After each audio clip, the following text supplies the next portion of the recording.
Hello, Glitch Reaper here again. Yeah, I did a little redecorating inside my void chest dimension over time. Just want to readjust this mic just a little. Okay, there, I'm not getting as much feedback. I could sort of hear it myself sometimes. Anyhow, as I was saying, thing is that I found out that, this kind of block, and, by the way, it calls it the, well, it says it's a kind of barrier here, but I think officially they call it weatherproof barrier or something is what they said. But it's supposed to be indestructible and transparent, but the transparency, oddly enough, is not preventing mobs from spawning. At first I thought that they were only showing up whenever there's on top of something that was a block that I'd put in myself, or maybe on top of that, or something that clearly had a regular property for allowing mob spawning. That's one I sort of put in here for experimenting. I have to research these guys a bit, so yeah, he's a research subject. We'll just leave it at that. Anyhow, as I was saying, I found out that whenever I hit F7, it like well, here's an illustration of it. I'll go over here and see that this area here isn't covered. Okay, so you see that? I have temporarily left this area uncovered, even though I have plenty of torches. Thing is that for some odd reason it counts as a valid spawning point for mobs. Now there's nothing that naturally shows up in here, so only things that have general spawning conditions can show up, and that reminds me, yeah, there's a reason why I put subs in big white friendly letters. I've made a sub wall finally, and I'm going to have to snipe that thing off the top of there. Can this reach that far? Yes, it can. I wasn't sure about that.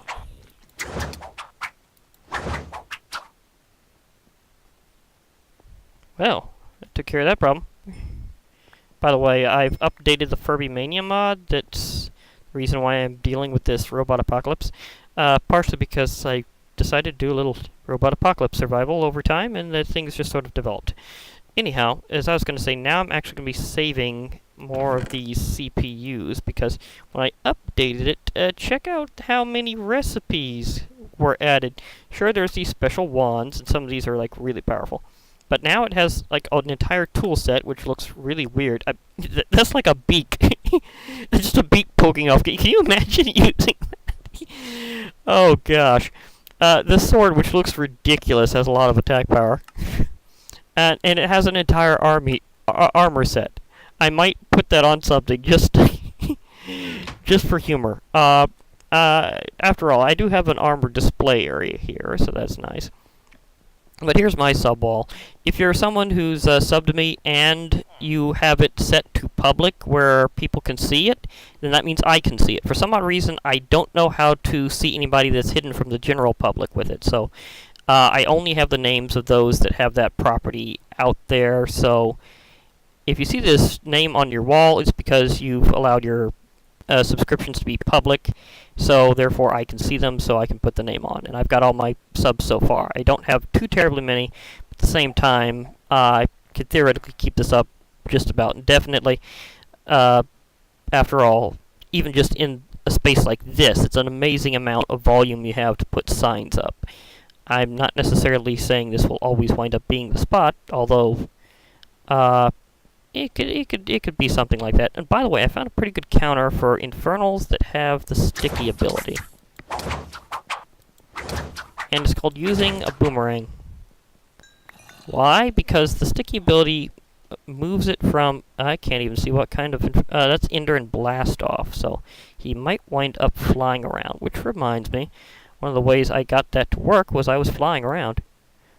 Okay, this is interesting. This is a broom from Evilcraft, aka Bloodcraft, and I have no idea what this will do if I hit him while I'm on this broom, because Blast Off usually flings you in the air if you're not familiar with infernal abilities. Now, at first I thought this was going to wind up being the biggest sword I could put enchants on and have Battletech abilities from Zelda. Zelda sword skills, that is. But now I realize that's not necessarily going to be true because of that Furby sword that looks ridiculous. But, well, I'll see if it also has sword tech abilities. I know it's in, like, plus 20 damage, which is higher than this. This thing alone is sort of ridiculous. gonna whack this guy and see if I'll just explain this later. Come on, out of the... How can I not hit you? I'm close. I'm close. I'm really close. Can I not hit you while I'm on... Do I have to use ranged attacks only while I'm on this thing? Let me back up. You control it basically by doing forward and reverse according to the direction that you're looking. Whoa, was that weird lag? Whoa. I think I hit my head in the wall. I think that was my fault. Yeah, it was. I rammed my head into the thing. Okay. So, oops. But yeah, you just do forwards in reverse, and it goes along the direction you're looking. If you don't do any particular direction, you'll just hover, which is really nice and controllable. It's good for things like construction, as well as just hovering over the enemy. I think it might be... it's the first time I've really used this thing, and it's rare treasure only. It's something that you will not be able to craft if you're doing evil craft, aka Bloodcraft. I might be using this as an unlimited food source, this rejuvenated flesh. You can craft it pretty easily, but you have to have something that's kind of an artifact. In fact, let me fly up here, because I can show you what to look for. This Garmin Bosia stuff, if you combine it with any kind of like rotten flesh-like item, then it will allow you to use this. And you basically use blood power to have an unlimited fuel source. Now, most of the containers that you use with the mod, like this one, can go into a special auto supply mode. Now, originally I thought I was going to have to use the blood infuser, which is one of the main things you need in the mod, and something that ironically I hadn't made yet because I was doing a lot of this from like memory and crafting recipes with NEI, because I had experimented with the mod before, and I was wanting to show the creation of the blood infuser specifically. I was also wanting to show how to make the book specifically, but I found one in a dungeon.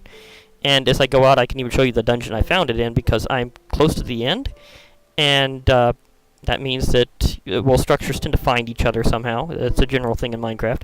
So, the thing is that while I was going down, after I'd found the location, I was placing ladders under myself and holding shift so I could go down really gradually and make this long shaft going all the way from the top to the bottom. And what that allowed me to do is basically, I have a path I can just go down anytime. Now, I do also have a void chest near it. So, let me readjust this a little bit more, that might help. But anyhow, there's a void chest I've got placed near it, and void chest I've got near the main shaft I was using. So, that ought to help. Another thing I found out that's really good about this is that you can snipe from it with pretty much any weapon. Including a nice magic one I've got a hold of. Basically this wand of magic missiles is from Wonderful Wands by Dr. Cyano, otherwise known as Cyanobacterium, or just Cyano. Anyhow, he's made a few interesting mods, and if you hold this down... Yeah, you auto-fire like crazy. Now, in case you're wondering why my stuff keeps repairing itself, that's for something completely different. That's from something from Project E, the Repair Talisman. It just, for free, just repairs stuff that's in your inventory. Yeah, that's really cool.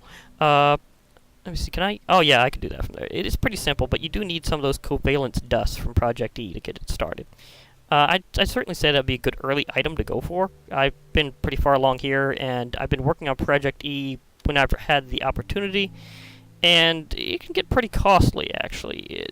If you look at the point values on the items, you'll find that if you think of the equivalents in terms of other things like diamonds and stuff, some of it gets absurdly expensive. But that one is actually fairly cheap and it's easy to make, although you will need a diamond as part of your original set for covalence dust whenever you're starting that up. So, yeah, you'll still have to find diamonds to do some things with the mod. In terms of other expensive stuff, this thing, which I have renamed, that's not its natural name. Its natural name is an Ender Crystal Sword level 4. Let me show what I had to go through to get this thing, and yes, I've enchanted it pretty heavily. That took an interesting book or two. But, okay, these are level 4 Ender Crystals. And the Ender Crystals mod is basically about just higher tier stuff. It's nothing too terribly fancy. But you can see this takes the previous version, the level 3, and you wrap around an Eye of Ender. Now you also only get 6 of them back. That's important because that means you'll have to sort of fill in the gap here and there.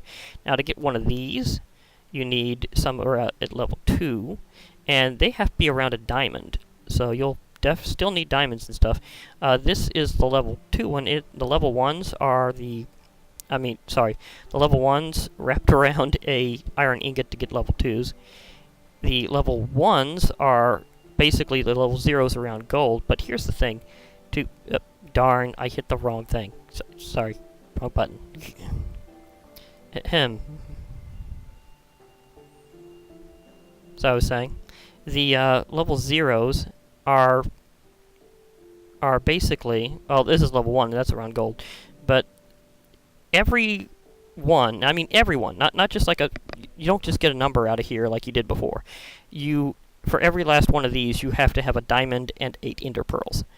If you're doing regular crafting, obviously. With Project E, you can use pure points to do stuff, but you still have to do the initial crafting, so it's more like once you've earned it, you can just do it a lot easier without having to go through a lot of the steps again. Still a lot of crafting steps with a lot of things like that. Now, this sword deals plus 16 points of damage, and it is enchantable and compatible with sword tech skills. So, it's a pretty good sword. I've also got some other good swords. In case you're wondering why I essentially have 3 of them in my hotbar, each one has a different purpose, and that's why. This one, the Starmetal Khopesh, which I mentioned before, and yeah, that's that cool glow I mentioned would be happening whenever it was fully powered up. It does an area slash.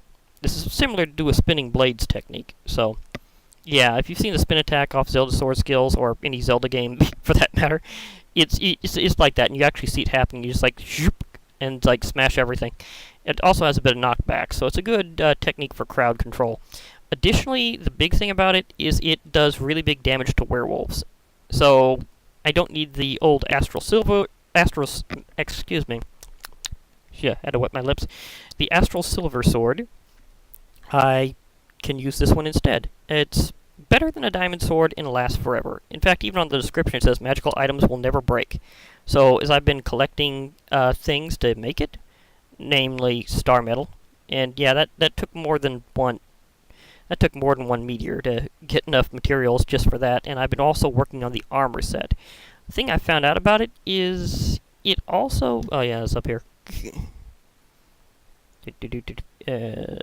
Over here. There we go. The thing about it is that I've got 3 pieces. Now, each piece adds absorption, and it goes up higher the more pieces you have with the armor. So if I complete the set and also get the leggings, I'll have absorption 4 constantly. So that gives me a shield refreshed every 30 seconds of about 8 hearts. Now those are absorption hearts, so you cannot recover them if you have healing items, so that doesn't work. Oh, another little feature of this. When you shift off, you sort of automatically get it back into your inventory. That's for that unlimited food thing. Just a second. I need to recharge that. I need to keep it up, because I'm preparing to get to the end here. Oh, and by the way, don't worry about the repair talisman working with anything that has a special kind of inventory for like fluids or charge. It's purposely not compatible to make sure that it doesn't get a little wild with that. So, yeah, they thought of doing that as a weird cheat and made sure not to allow that to happen. So, it's not really that crazy. Now, as for this thing, on the other hand, this thing's crazy. It deals a lot of damage and can do a massive area sweep.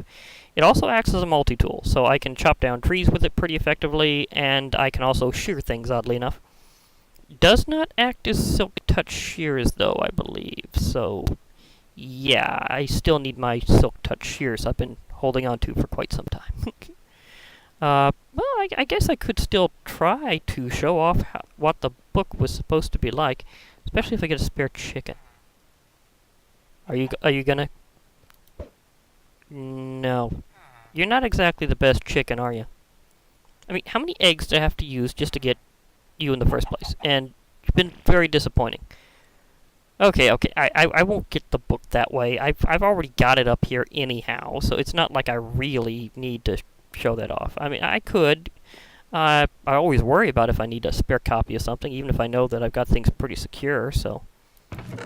Now, here's the book that you're after. It's called Origins of Darkness. It's found in a couple of different ways, one of which is to go through a special process.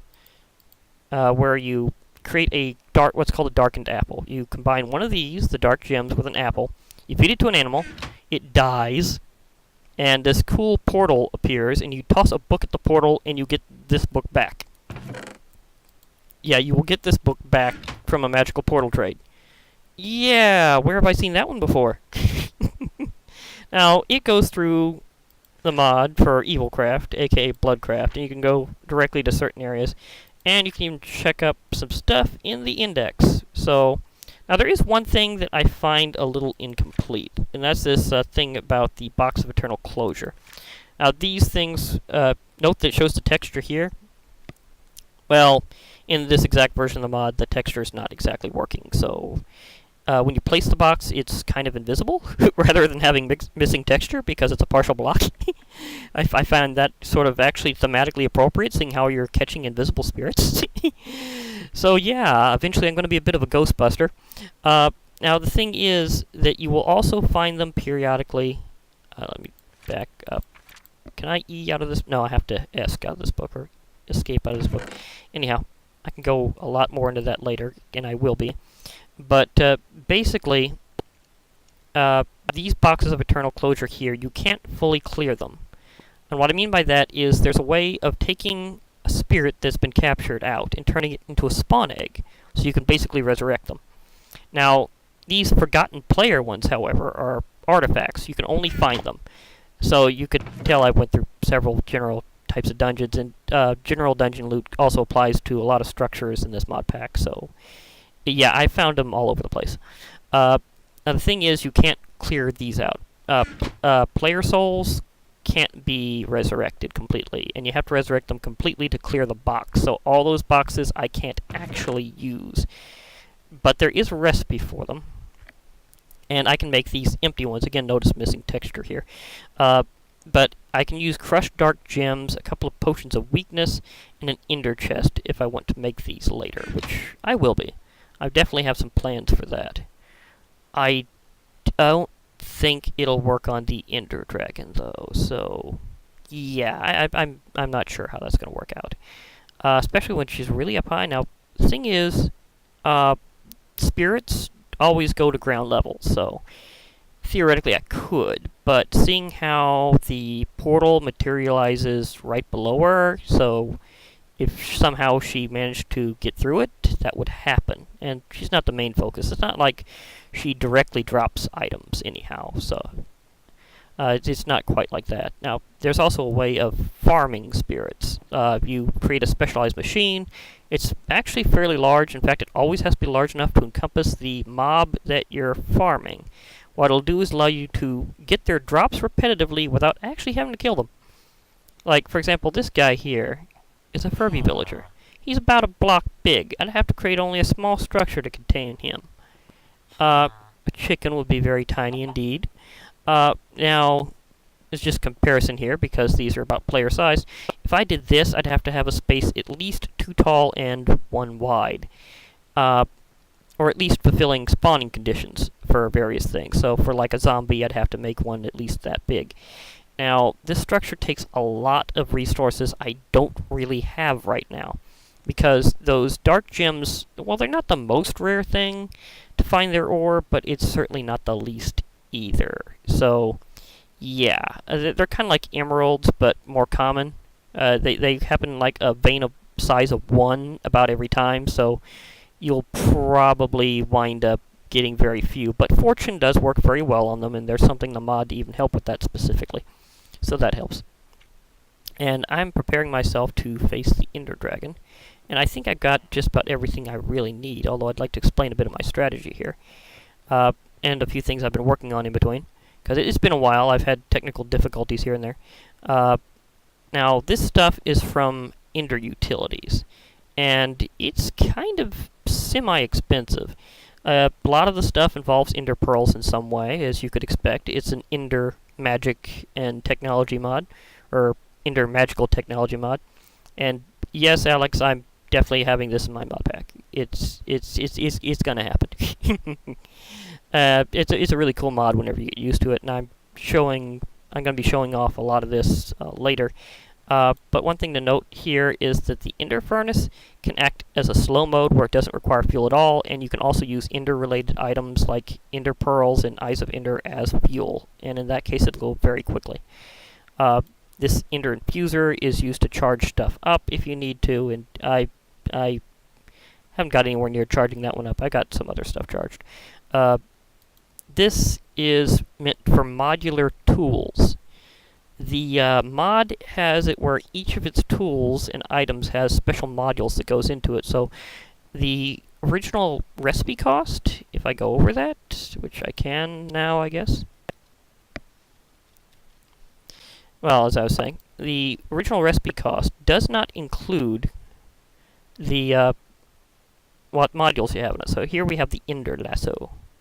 Requires some Ender Rope, an Inactive Ender Core Enhanced, and Ender Alloy Basic. And for things about that, well, the basic stuff requires some Ender Pearls and some iron. So that's definitely part of the process right there. So as I said, it'll be going through a lot of Ender Pearls. An Inactive Ender Core involves, for one thing, a block of emerald, which is going to take some searching or trading, which is, again, one of the reasons why I got that guy over there is for trading. Obsidian. And some of this Ender Alloy Enhanced, which requires gold, Ender Pearls, and iron. And going back, nope, not that thing, not the mob harness. I was looking at the lasso. Okay, and the Ender Rope is actually pretty easy. It's just some string, some leather, and an Ender Pearl. But again, a lot of this stuff involves Ender Pearls, so it gets kind of hard to go through if you're playing normally, but luckily, because I'm afraid of the dark, I had a lot of Ender loot from that giant chest. I mean, just lots of Ender loot, so I still haven't went through my Ender Pearls just for crafting stuff. It's like, yeah, that was a boost. And the Obsidian has been really beneficial, because normally, well, you know how it is. Doing Obsidian takes forever to tear through. Although if you have enough enhancements, like, say, Constant Haste 4 and High Level Efficiency on a Diamond Pickaxe, it can go decently fast. But at the same time, I haven't really needed to because I have a lot of Ender loot. So, yeah, that really helps. So I'm going to be riding off against the Ender Dragon and showing the little path I made to it very soon here. But I'd say that's probably a lot of what I've been doing now. There's some things with Project E I'd like to show too, but I can do that more later, although this thing is part of it here, and I can certainly show what I had to go through to get all these things. This thing, again, is a pretty big one. This is also a multi-tool. It mainly just helps you mine, although it has a lot of attack damage. And it can be made to have a wide radius or small radius, or you just mine a block at a time, but either way it's pretty good.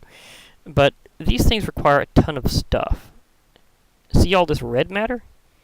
That's high-level stuff from Project E, and all this stuff is basically made out of it or enhanced by it. To get this, you require some of that high-level fuel and a lot of dark matter. This stuff requires layers and layers and layers of coal, basically. So, that went through a lot. And as I was saying with these, this requires you to have blocks of diamond just to make these originally. Now again, that mod's based on points, but the initial crafting can be pretty intense. So everything that has red matter in the title or red, just know is ridiculously expensive. And takes some time to work with, especially if you're like me and have been doing a lot of stuff at once, like, say, going with different mods, like Ender Utilities, etc. So, it happens. Well, it does happen. I get sidetracked by cool stuff, admittedly. So that's definitely something, and I like it. Look over here. I even made some furniture just because I could with Mr. Crayfish's furniture. Like, I made a freezer, a computer. So I can go to Mine Bay. See, I have stuff on Mine Bay. It's not like eBay. It's Mine Bay. Now, the thing about the fridge is it depends on where you're clicking as whether it's the fridge or the freezer. So the freezer can actually help freeze stuff, which is nice. So I've had a lot of cool mods I've been working on, and that's sort of slowed my progress with some other things like Project E. But one of the big things I've noticed is a lot of things in this mod pack all converge on the end, especially when it comes to the enormous amount of Ender Pearls you're going to need. So I thought I'd get myself ready for that. My strategy also includes inventory pets. Now, the feed bag is rather nice. Notice these things in here? Those are all food for various types of inventory pests. Now, I've only selected a few here, but this little guy, my ender chest pet, he'll be eating the ender nuggets. The sheep and the cow like wheat. The purplicious cow pet, which gives me some serious regeneration, will be nibbling these diamond nuggets. Now, in case you're wondering how to get any kind of nugget, just whatever the normal item is, and it'll give you 9 of them, just like you'd kind of expect from taking down a piece of gold and turning it into nuggets. So it basically just makes sure to add all these default nuggets. Like I think see, there's coal, there's obsidian, iron. A lot of things add iron nuggets. It's kind of ridiculous. Now some of these others are a little non-traditional, like lapis, diamond, ender, emerald, obsidian. So yeah. Now the thing is, each of these gives me a buff. This one will give me regeneration. I can fill empty buckets with lava if I want to, but I'd rather not. Although I do have empty buckets, I don't think they'll fill unless they're on your hotbar along with it, so yeah. This one will fill empty buckets with milk, but the big thing here is removes negative potion effects. Because I have infernal mobs, this will protect me from their debuffs they try throwing at me. And I have the sheep here, slow fall, and gives you wool. Well, the thing is, the slow fall is the big thing, because you can get thrown around in the end, and I don't think I've been detached from the broom before, but I'm thinking it could probably happen. So in case I get knocked off, I don't want to get mauled. So I'll make sure to have all 3 of these on my hotbar at the time whenever I am actually in the place. I have an unlimited food source. I also have backup food in here, as well as some materials for doing things like, say, getting the dragon egg. Because I've got myself a piston and stuff. I have torches. Either way, I will be getting that egg. I also have some building supplies in case I need to make a platform, although it would probably be better if I took the obsidian, now that I'm thinking about it. Well, or at least some obsidian. Yeah, I'm going to pick up some obsidian, because that'd be a good idea. I'll just take this little extra amount here. I figure 60 is probably enough for whatever bridge I need. And if the worst comes to it, I can still just, like, come in here, because one of my backpacks I've got in there, I do have an extra void chest, and oh gosh, those guys are going after that guy again. Well, at least this has a selective feature I might as well show. Bye! Notice how that blast didn't affect anybody over here? That's because it currently has the mode called Slay Hostile, meaning it'll only attack hostile creatures. So, bang! Okay, and that got me a few more of these CPUs I'll eventually be making stuff out of. I have some more of those things. I also have a spawn egg somewhere that I've stockpiled for making a wither Furby, and I'll fight that eventually. Possibly soon. Spend a little more time explaining things than I thought I would, but you know, stuff happens. But also I have sort of a big strategy I'm working on here, so sort of needed to go over that.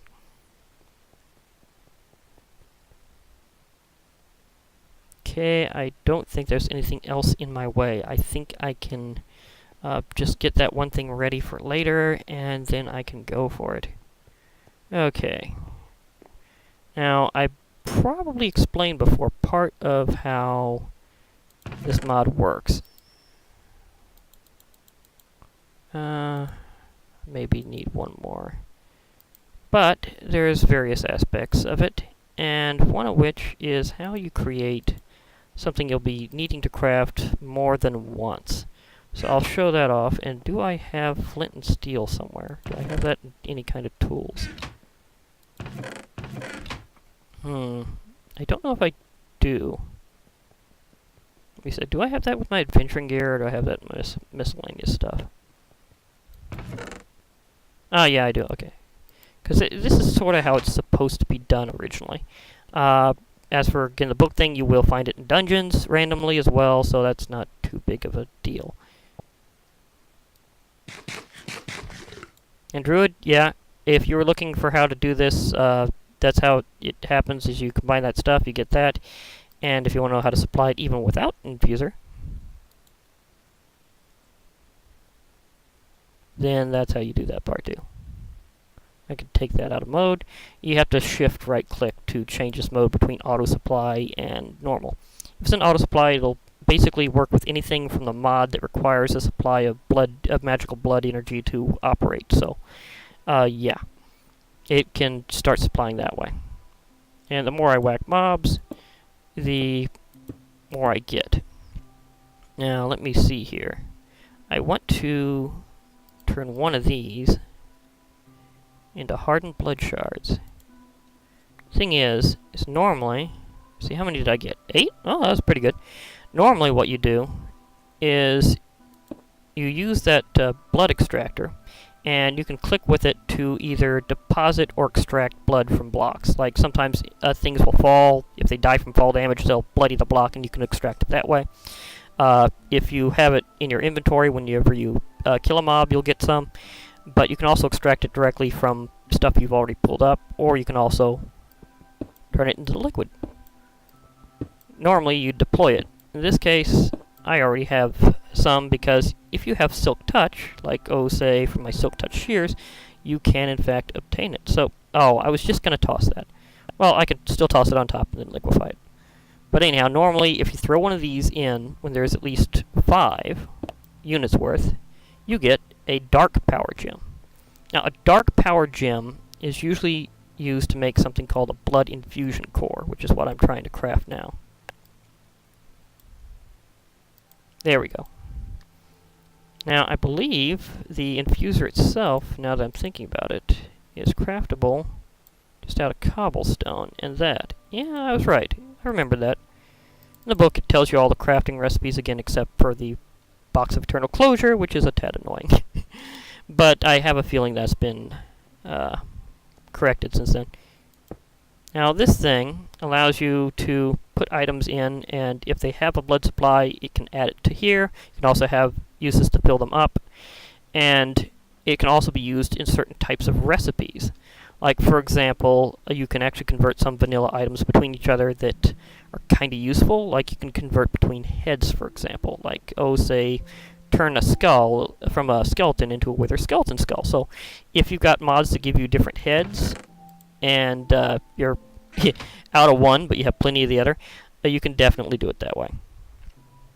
Now, let me see here. Blood infusion. Here's the blood infusion core, which I just made, and I made the blood infuser. This is how you'd normally craft that, but I also got the blood extractor kind of randomly, so yeah. Now, the blood chest I have over there, it allows you to repair items that you put in it, but there's a chance it'll give you a bad enchantment called breaking that makes it break faster. Blood infuser is the big thing. It allows you to have all sorts of different recipes. It also makes it cheaper to make these dark power gems from now on. So that'll be my primary method after this. And as you could also imagine, they have a storage block for such a thing. Now, the storage block can also be done to make an entire block of that gemstone that's been powered up. Now, the undead tree, I'm not sure if I'm going to get it or not, because I'm still not entirely sure if it works quite the way it says. It says it gives off a lot of blood, but I've never really seen a way to really get blood from the tree. Again, I've experimented. But the special sticks you can make from its wood is important in crafting later. So I might do that. And that's, again, one of those things you have to do in the infuser, is you can basically create a special tree. Now, there's some of these things that also are like upgrades for it, like the promises, tenacity, velocity, and some other things. I think it's tenacity, velocity, and productivity. They're also normally used in making that ring I've got that gives me some serious agility, but again, random stuff happens. I actually tend to like random loot. Okay. So, this is basically about how you craft that stuff, and it has some additional recipes. But here's what I was really talking about. Like, you can convert rotten flesh into leather. There's something you can craft specifically to make an ender pearl, if you really want to. You can apparently turn eyes of ender into spider eyes if you're really desperate. You can convert between mushrooms. You can also turn a spider eye into a fermented spider eye. So that would be sort of an easy way to do it. And some of these require the promises to even work in the first place. So note that not all these can be done in its basic form. So I may have to do some upgrades. I can turn a bone into a blaze rod. That's an interesting one. Seeds into netherwort. Sand into soul sand, which would be really useful because There's entire deserts of sand out there, so that'd be easy to convert. And as I said, you could convert point heads. You can turn cobblestone into netherrack. Dull dust is something you can create in the mod only, and it allows you to basically make redstone, so it's not too big of a deal, but I can see how it'd be kind of useful. Blood waxed coal is basically like double-powered coal, so you probably know how those things work. And there's just a few specialty things as well that are also more effective than normal. But that's basically what I wanted to show out of there. If